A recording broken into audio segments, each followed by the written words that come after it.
Okay. Hi, everyone out there in Open Door Church land and beyond. My name is John Fleming. I'm the lead pastor for the Open Door Church pastoral team. And here we are in Salem Kaiser area of Oregon. We are here to celebrate our friend Jeff Lowery, whose time with us in ministry is rapidly drawing to a close. Something that we're not particularly happy about, but we're happy for him as he moves on to the next place. So we're going to be sharing some reflections about his ministry with us over the past several years. And but first, we want to introduce ourselves. So I am Reverend John Fleming, and I am going to invite Erica next. Hi, I'm Erica. I'm one of the youth here at the Open Door Church's youth group. Hi, I'm Brenda Bateman. I'm a parent here and part of the Youth Council, and I'd like to invite Kelly next. Hi, I'm Kelly Mason, and I am a youth volunteer with Open Door Churches, and I will invite Katie. Hi, I'm Katie. I've helped with Sunday school and different youth activities over the years. All right, thank you. Okay, so Rev Jeff, you've told me before stories about how you came to be a part of Open Door Churches, but I'd like to have you, can you tell the folks who are watching or participating with us, how is it that you became a part of the Open Door Church team? Sure. I was living and working in Portland, primarily doing my summer mission program last, Learning and Serving Together, and just happened to go to, well, I didn't happen to go, I was required to go to annual conference. And while I was there, Dan Pitney pulled me aside and said that it just so happened that Heather, the youth director at Salem First, was going to have a baby and she was going to take maternity leave. And it just so coincided with the time when Open Door Churches was starting. And the first kind of really big thing they wanted to do with Open Doors is combine the youth groups from all of the churches across the city. And they needed someone to fill in for those 3 months. And he thought about me for a number of reasons, but one of them being that both the Morningside Youth and the Salem Youth had participated in last in the summer, so the kids would know who their youth leader was and it wouldn't be a totally new person. So it was a 3-month contract, and that was supposed to be it. And then I finished that. And then a little bit later, they realized that they needed to do a confirmation class the next year. And of the pastors, no one was feeling called to lead the confirmation class. And so they hired me to be the confirmation leader for a year. So pretty much all I was doing was only Wednesdays for a year. But little by little, I started doing a little bit more, and then Heather and I were sharing the job, and then the next thing you know, I was the guy. And I laughed because I remember the youth council meeting where they discussed whether or not they should hire me as the permanent one. And their one thing was that they didn't think I'd be around very long, so they were worried about me being there. And here we are 6 years later. So Yeah, it worked out pretty well. It did work out pretty well. I think everyone thinks that it worked out pretty well. So just a follow-up question real quick. In the confirmation group that you led, that very first one that you got invited back to lead, who were some of the students in that?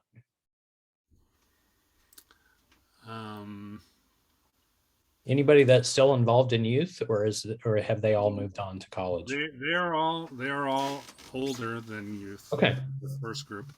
Okay. So I'm thinking Jayla and Elisa, and Great. they were the ones they're the two that stand out to me who were the youth that. So they are finished. They're halfway through their freshman year of college. Oh, well, great. That's great. So, and Erica, did you go through confirmation with Rev Jeff? I did, but the second time. Second time. Great. Awesome. Well, it's a good topic for me because if any of you others would like to comment about this, one of the things that I've learned about Jeff over my time here is that he has been a person who has really helped grow people into adult Christian faith, and has related really well to people in that way. So I think that's a really good thing. So Jeff, tell us some. What are your favorite memories? Give us three favorite memories of your time here. Okay. I will say mission trips were some of the best times. The one that I probably was the most meaningful to me was the Yakima trip, because it's really the first trip that I'd gone on where I wasn't in charge of the whole schedule. I was more of a participant, and I could just spend time with the other people. And I learned so much about the youth because it was hard work. And I lived in Yakima for a long time. It's not very comfortable there. It is hot. We were there in the summertime, and they worked so hard. But we also learned so much. And Corey, who was the leader there, just was incredible. So I'm so glad that we did that trip. I think for all of us, it was one that there'll be lessons that we think about forever. I think our youth Sundays were just fantastic, and each one seemed to get a little bit better. And I think probably the most memorable one that comes to my mind is the one we did during the pandemic, where we had the biggest range of participation. What I liked about it is that I didn't have to have kids show up early on Sunday morning, but they did stuff ahead of time. Right. So that one was we did like a newscast thing, and that was really terrific, and lots of great memories from that. And I think maybe I'll list the confirmation classes is the third thing. Especially the one that stands out is Erica's group. I think for a lot of reasons it was the last one we were able to do in person. But also I'll never forget this last year because I never would have imagined having to do an all online confirmation course. But I think all of the confirmation classes were really fun, and the bonus one was that our bowling, Kelly and my bowling rivalry is a highlight. You'll have to say a little bit more about that because I don't know about this rivalry. Well, Kelly once in our youth we'd go bowling at least once a year, and Kelly one time beat me. One time. But still, it makes me the champion forever. That's right. So, and we've been really bummed that we've not been able to have a rematch for a long time. So we've discussed creating a youth ministry Youth Workers Bowling League in the annual conference. That's good. I like that. Okay, so I am particularly familiar with, and I'm sure Erica, if you've done many of the online youth meetings, you're familiar with Jeff there in his dungeon, where he does almost all of his Zoom meetings, and so that makes me realize that it would be nice for some of our folks probably to hear a little bit more about your family, and especially how some of the things that have been happening in your family life have contributed to your decision to move to a new place of ministry. Can you tell us a little bit about that? Sure.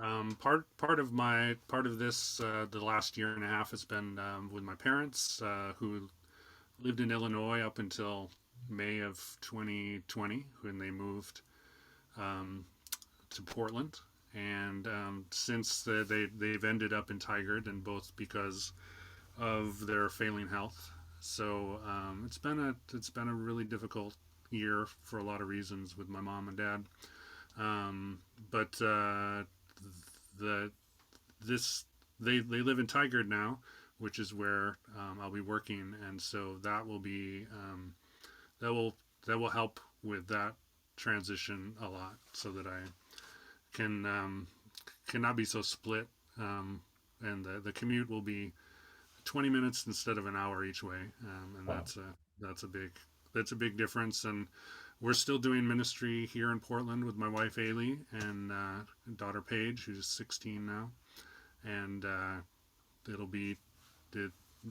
my wife is on the Portland School Board, and so that's kind of a crazy life these days. And so being able to be there for Paige, pick her up from school and things like that, will be important too. That's good. Thank you. Okay, so moving to Tigard in ministry, at least. So you seem to be pretty excited about some of the things you're going to be doing in that ministry post. Can you tell us about the range of things you're going to be working with? Yeah, so I will be taking over their youth program. So it's pretty similar to what we've been doing in Salem, except for it's just one church. So I won't. We'll be meeting at one church every week, and that's they've had a vacancy there for a while. And one of my best friends, Chris, was the youth leader there for many years. Our youth are familiar with Tigard, and that we've done the Clue game and things like that there, and their youth had joined us for a while online in the last year. And I will be doing some kind of community work there, connecting with some of the ministries in the community, as well as Bethlehem House of Bread, which is their community center and food bank, and being a part of helping people from the church connect in the community, and people out in the community helping with the church, connecting with the church. And then the third part of that I'm kind of excited about is they had an alternative kind of worship service for a while, and that kind of slowed down. It didn't work as well during the pandemic, but they're bringing it back at some point. We don't know when, but I will get to do lots of music with worship, and that's something I haven't done very often in a long time, and something that I'm super passionate about. So now it's time for the others on the screen here to share some ideas and some reflections about their time in ministry with Jeff. And so I'm going to invite Katie to share a favorite memory of the time that you've spent with Jeff. Only one? Oh boy, there's so many, Jeff. a favorite visual that comes up. I love Jeff's music. I love how Jeff connects all of us in so many ways. And but one of my favorite visuals that just warms my heart when I think about it is when Jeff was helping. Was it? I guess it was every communion Sunday, wasn't it, Jeff? That you and the youth would do the communion to the young families in the back of the Micah Center. Yeah, it was every communion Sunday. But there was just, for me, there was something about seeing you and the youth together back there. And I know one time in particular, probably you and whatever youth was with you were both kneeling, serving communion to a little child. And that just, that image is stuck in my head. I mean, and there's so much more. Your crazy Halloween outfit and barn dance, and yeah, it's just been a joy to be a part of what your ministry. Thank you, Katie. All right, Katie, invite somebody else to. Erica. I also have a lot to say. I'm gonna do two because I feel like it. One, going off of what Katie said, all of the Halloween outfits were just so, I don't even know, they were just out of this world. They were crazy. And a lot of them, other youth and other people wouldn't get it. Like the pumpkin pie taco, like other youth groups don't understand that, but we thought it was so funny. And Jeff was just willing to like string Christmas lights on himself just to like keep the joke running, which I thought was super fun. And then another thing was just being able to keep us all together during the 2 years of COVID online. And I know a bunch of kids got tired of Zoom, so stopped going to those. But we appreciate that you kept those going and tried to keep us in community, and then just like all the creative things that you've done as we've started going back to in person, just yeah, keeping us together and trying to get us to actually do stuff together and not just be in our house cooped up all day long was something that really impacted all of us, and we're all grateful for. I have a couple of things as well. I was honored to be able to go on the mission trip to Yakima with Jeff as one of the adult leaders. I think that was a powerful experience for me as an adult. I can't imagine how powerful it was for our youth. He lined up some incredible speakers and experiences so that we got a chance to rethink our history and understand our history a little bit better than we had before. I will be forever grateful for that. And the other piece was confirmation. So the last two confirmation classes that Jeff has hosted included both of my kids. And it was incredible. Thank you.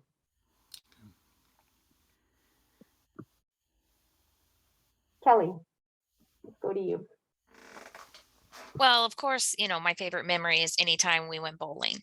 But I want to say one of the things that I appreciate most about Jeff is the fact that he's like such an even keel kind of guy. As a youth volunteer, to work with someone that wasn't high strung or stressed, or he just, no matter what, he just was the same level. And I just so appreciated that. It was just an absolute joy and a delight to work with someone that wasn't worried, and he's like, oh no, we got this. And he just, you knew it was going to happen, you knew it was going to be fine, and that it wasn't going to be crazy stressful. And I just really enjoyed the last 6 years so much, and it just seemed like our personalities meshed so well that I was just like, it was just an honor it was just like going and hanging out with my friend every Sunday. So I really appreciate that. That's amazing. Thank you so much, each of you, for sharing. So I get to share too. So I'm going to do two also. One of them is a little bit more personal because, of course, I have worked with Jeff on this team, and I'll agree with Kelly that Jeff, you make it so easy to relate to you. I mean it, and so one of the things we didn't get to spend a whole lot of time together as a pastoral team, as a work team, mostly due to COVID. So most of our time was spent on Zoom. But one event that we did do together was we went axe throwing together, and that was just so much fun. And it was so that was, and I can see he started to really get good at it, Kelly. So, I started out strong, but he took over after a while. So I can totally get the bowling thing. But they're very similar skills, I think. yes, that is true. But in ministry, I'll go to confirmation as well.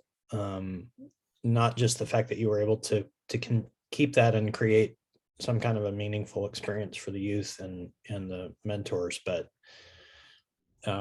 I would put it up as one of the highlights of any place I've ever been. The actual confirmation ritual that we did, gathering the families in the Micah Center and recording that. And it's not just the way that happened. It's also the fact that